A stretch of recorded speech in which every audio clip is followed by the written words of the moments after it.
there are actually a lot of really great BI solutions out there. Like a lot of the platforms just kind of work. So what's left to innovate in the BI space? So first of all, I'm not a future teller, so it's hard for me to tell you what's going to be.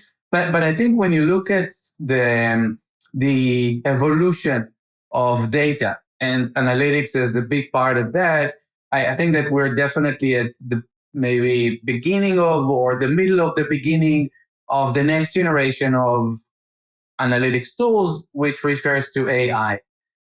So I think lots of things to innovate in around access to insights and creating insights. That's one side. I think the other side is getting to the data assets.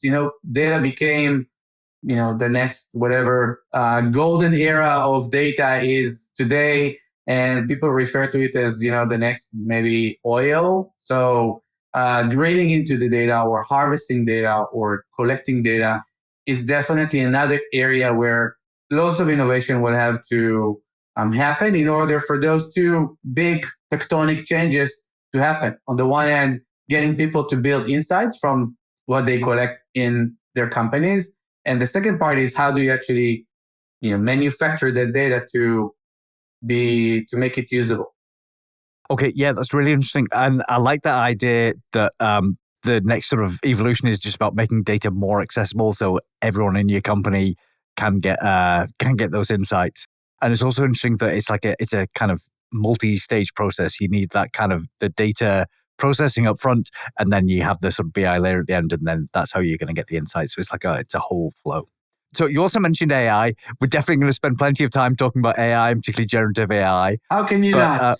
I know it's just invading everything. But yeah, are there any other trends you think that aren't related to AI that you think are particularly notable?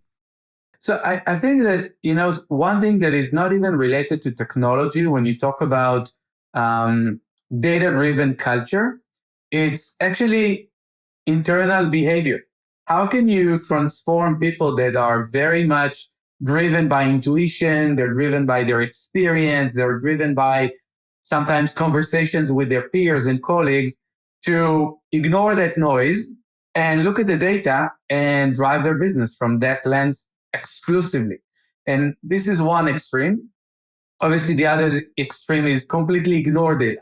So how do you augment the two behaviors together? On the one hand, build top-down and bottoms-up data culture. So management will only discuss, sales performance once they have the data. We're not going to talk about your aspiration. We're not going to talk about your expectations. We actually want to look at the data, and then we can discuss what's the additional layer on top of that. So that's top down. And bottoms up, how can I, in my organization, make sure that the next decision I'm going to make, and people make sometimes, hundreds of decisions a day in their line of business.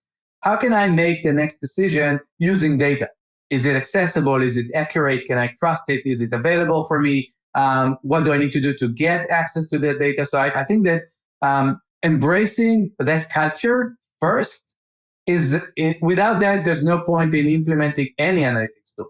Yeah, so process is always like the hard part, and working with people, like generally much harder than working with technology, I think, a lot of the time. Data literature is probably the most important, difficult first step to even starting to appreciate the importance of becoming a data-driven organization. Absolutely. And so you mentioned the idea that sometimes you have people who are completely driven by intuition. They don't look at the data. The other extreme is like, well, we're not even going to talk about what we think until we've seen the data. Is there like a happy medium, and how might you go about implementing it? Yeah, I mean, first of all, I think that a happy medium is proportional. My happy medium might be very different to your happy medium and to someone else's. I think we need to have a very critical experience.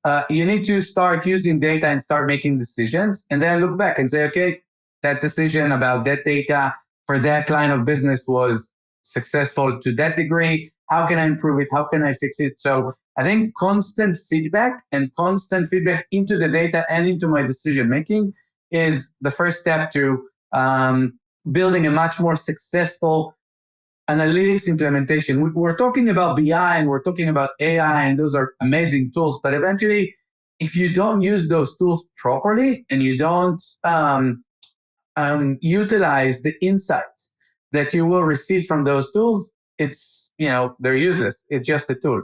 We eventually will control the outcome and the narrative that we will be creating using those systems. Okay, I like that. And just thinking about my own experience, when things are going wrong in some area of the business, that's when I tend to notice my intuition is probably wrong. And that's when I tend to start pushing for I need to bring more data into this.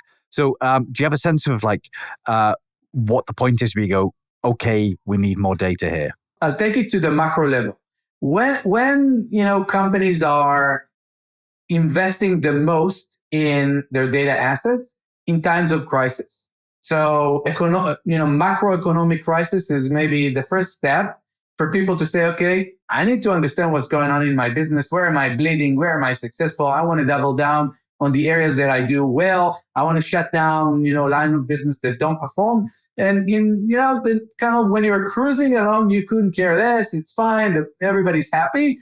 But in a disastrous moment, in a critical moment, in downturns, that's when you actually want to have super visibility to your business. And I think that it's really interesting to hear you say, kind of reflecting about your own experience, but think about it from a global perspective. When you look at companies holding off on technology spend, it's true, they will stop spending on all kinds of tech stuff, but they will increase their spend on data and analytics. Why?